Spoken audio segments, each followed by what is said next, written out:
Hello friends, Radhe Radhe. कैसे हैं आप सभी? आशा करती हूँ आप सभी अच्छे होंगे।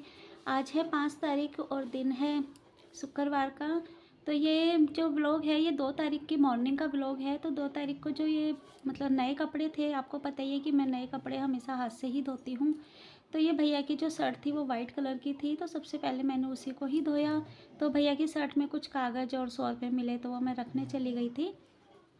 तो ये देखिए भैया की जो शर्ट थी ना, तो सबसे पहले मैंने इसको क्या करा कि पहले नॉर्मल पानी में डिप करके निकाल लिया और बाकी कपड़े फिर मैंने भीगने के लिए छोड़ दिए थे। तो भीगने के लिए मैंने कोई सर्फ़ नहीं डाला, बस ऐसे ही मतलब हाथ से ही धोना था। तो जो सर्फ एक्सल सोप होता है मैं उसी से धोऊँगी। तो ज़्यादा कपड़े भी नहीं थे, बस थोड़े से ही थे। तो इसी वजह से मैंने उनमें मतलब सर्फ़ से नहीं धोया, बस ऐसे ही हाथ से ही रगड़ दिया है। और कई बार ऐसा होता है ना कि हम मशीन में कपड़े धोते हैं तो नए कपड़े जो है ना वो थोड़े ख़राब हो जाते हैं। तो मैं मशीन में नए कपड़े बिल्कुल भी नहीं धोती। जब थोड़ा लगता है कि हाँ ये डेली यूज़ के हैं और पहन मतलब रोज़ में ही पहनने डेली यूज़ के जो कपड़े होते हैं उन्हीं को ही मैं मशीन में निकालती हूँ।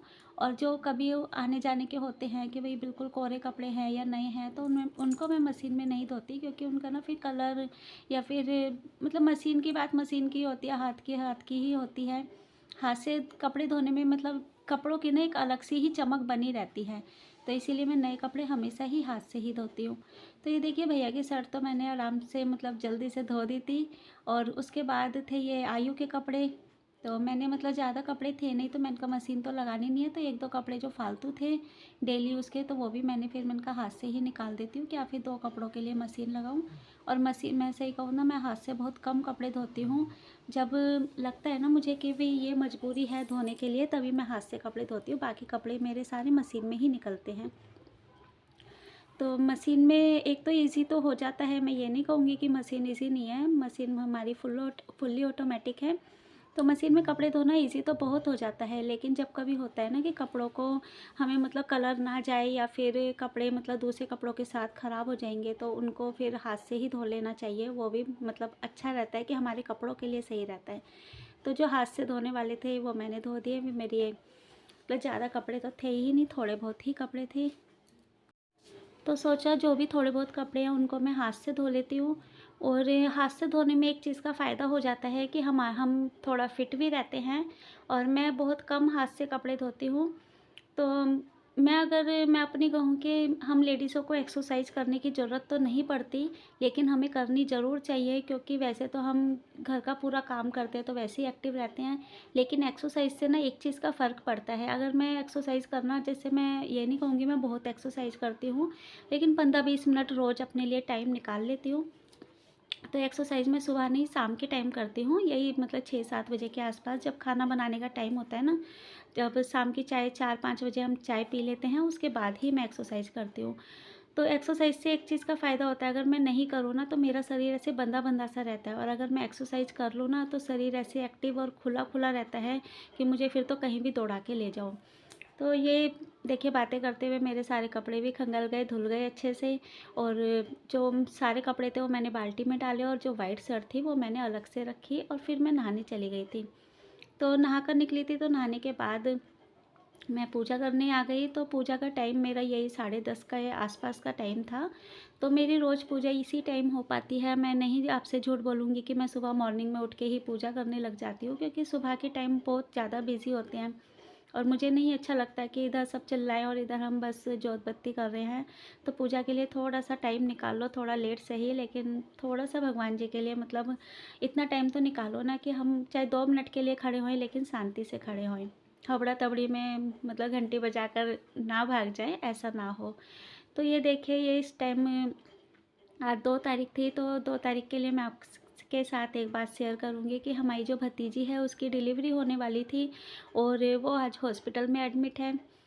तो उसके लिए मैं बहुत ज़्यादा मतलब बहुत दुःख कर रही थी कि उसका जो दर्द है वो हम सब बाँट नहीं सकते। और आज मुझे बेटी का फ़ील हुआ कि बेटी का दर्द क्या होता है, वो आज फ़ील हुआ कि जिस बेटी को हमने बचपन से पाल पोस के बड़ा करा और आज उसकी डिलीवरी होने वाली है, तो वो जिस चीज़ से जो जो दर्द से वो मतलब निकलेगी, जो दर्द से वो गुजरेगी, तो वो दर्द हम बाँट नहीं सकते। तो उस चीज़ का सोचकर मैं बहुत ज़्यादा रो रही थी, और इसीलिए कहते हैं कि धरती पर माँ का ओहदा सबसे बड़ा है, कि जो माँ जिस दर्द से, जिस पीड़ा से बच्चे को जन्म देती है ना, तो वो दर्द कोई नहीं समझ सकता और ना ही कोई बाँट सकता। तो इसीलिए शायद भगवान ने धरती पर माँ का ओहदा सबसे बड़ा रखा है। तो इस समय मैं बहुत ज़्यादा मतलब उसके लिए मैं बहुत रो रही थी और भगवान से बस ये प्रेयर कर रही थी कि भगवान जी दोनों के दोनों ठीक रहें, बेटा हो बेटी हो कुछ भी दे दो, लेकिन बस दोनों के दोनों ठीक रहें, सही सलामत रहें। तो मेरा बस ऐसा दिल कर रहा था कि बस मैं अभी चली जाऊँ, और मैं कर भी क्या सकती थी, कुछ कर भी नहीं सकते। तो बहुत ज़्यादा हम जैसे कहते हैं ना, एक लाचार होना, वहाँ से मतलब फ़ोन पर फ़ोन बातें हमारी कंटिन्यू रही, और कंटिन्यू हम बात करते रहे सब एक दूसरे से, और बहुत ज़्यादा मतलब अपने आप को ऐसे लाचार समझ रहे थे कि आज हमारी बच्ची हॉस्पिटल में है और उसका दर्द हम बाँट नहीं सकते। जो दर्द था वो तो उसको अकेले ही झेलना था। तो कोई नहीं, कहता है कि माँ तो माँ ही होती है, और कहते हैं ना कि इतने दर्दों के बाद भी वो एक बच्चे को जन्म देती है, और इसीलिए शायद भगवान ने माँ का ओहदा, माँ का जो दर्जा होता है वो सबसे ऊपर रखा है। तो कहते हैं भगवान को भी माँ ने ही जन्म दिया है, तो बस इससे ज़्यादा तो बड़ी कोई बात ही नहीं है। तो इसीलिए माँ का ओहदा सबसे बड़ा है। तो आज का व्लॉग ना मैंने ज़्यादा बड़ा नहीं बनाया, बस इतना ही बड़ा व्लॉग है, छोटा सा व्लॉग बनाया है, और आशा करती हूँ आज का मेरा ये छोटा सा व्लॉग आपको पसंद आया होगा।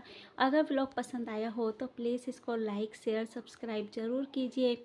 चैनल पे नए हैं तो सब्सक्राइब करे बिना ज़रूर ज़रूर जाइएगा, और लाइक भी ज़रूर कीजिएगा। तो मिलते हैं हम ऐसे ही अब नेक्स्ट व्लॉग में। नेक्स्ट व्लॉग में मैं आपके लिए एक गुड न्यूज़ ही लेकर आऊँगी।